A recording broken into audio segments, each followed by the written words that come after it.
Student athletes are an important part of any college campus, but unfortunately, there are many prejudices about them.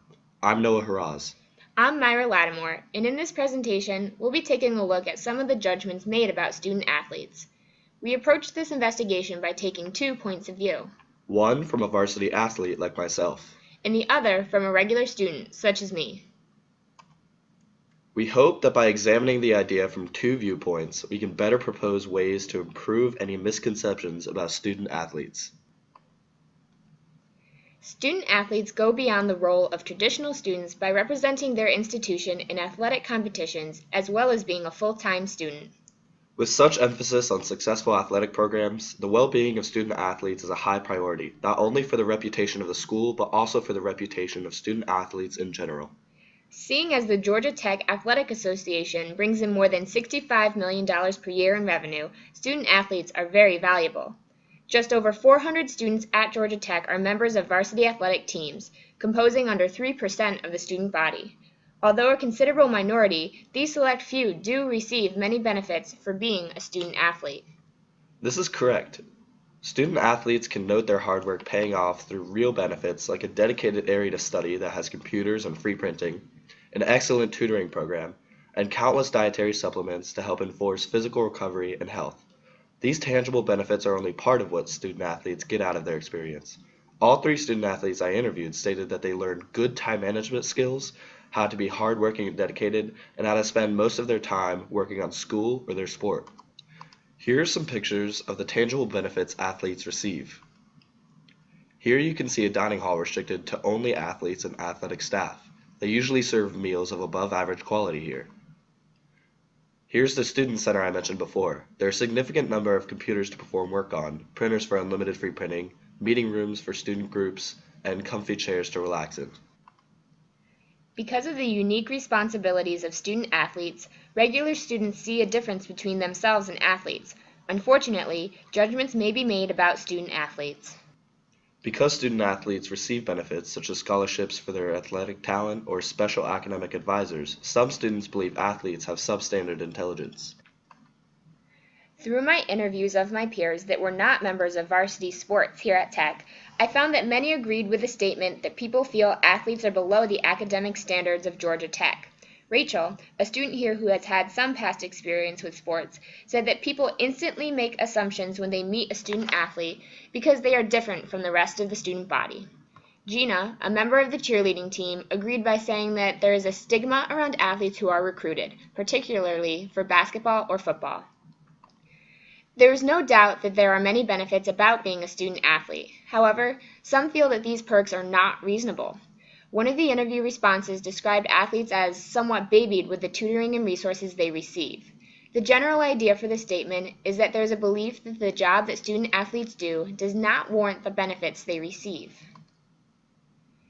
The assumptions about student athletes were further clarified by the statement that people here at Tech think that athletes are less intelligent, yet at the same time look up to them. Student athletes are expected to perform well athletically, and some people feel that this places less emphasis on schoolwork. Student athletes are therefore not thought of as being excellent in both school and sports, although many of them are. Colleen, a walk-on for the women's basketball team, expressed in her interview her respect for student athletes who must work incredibly hard to keep up in sports and school. In the 3 interviews I conducted, all 3 had instances of discrimination, and 2 of these instances were significant by giving detailed accounts of discrimination by students and administration. Nick LaMontagne was a football player in high school. After getting the highest grade on one of his physics tests, one student commented that they thought he was dumb because he played football. This left Nick feeling other students are ignorant about just how difficult it is to be a student athlete, and thought if they knew what it was like, students wouldn't look down on student athletes. Maddie Pascal noted in the interview that other students tend to give athletes easier work in projects based on their status as a student athlete. These students usually think that student athletes as a whole are unintelligent or don't have enough time to complete the work. Furthermore, while in a class with several other athletes, a professor asked them to separate based out of his prejudices against student athletes. Maddie commented that the professor later apologized for his actions.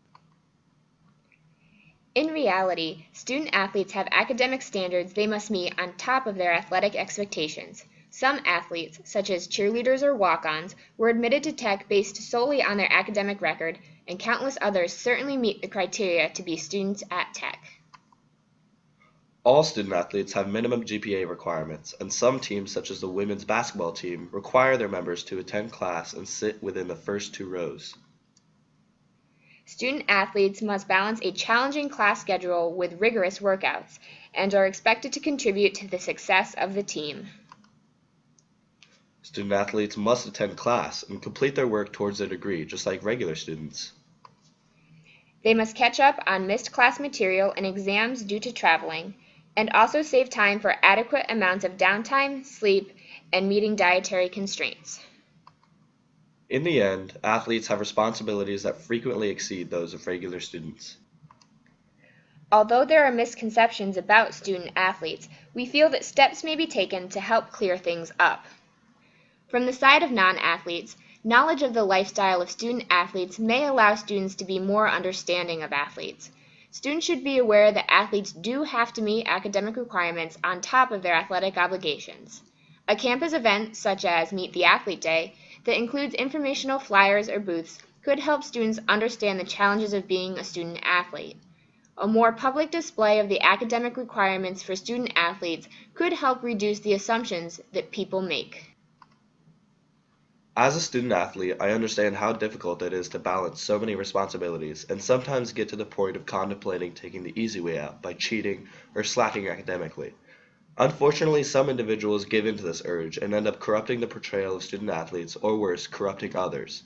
The few that do this can be corrected by holding more academic integrity meetings, monitoring these individuals, and proving student athletes have the ability to succeed in both sports and academics. In conclusion, the unique lifestyle of student athletes causes them to be seen as different, less intelligent, or not having enough time to complete academic tasks.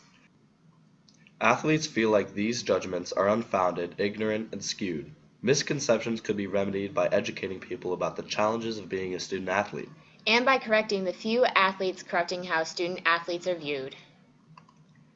With some effort, the stigma related to the intellect and effort of student athletes could be erased, and hopefully build in positive conceptions of student athletes as role models and excellent individuals on campus.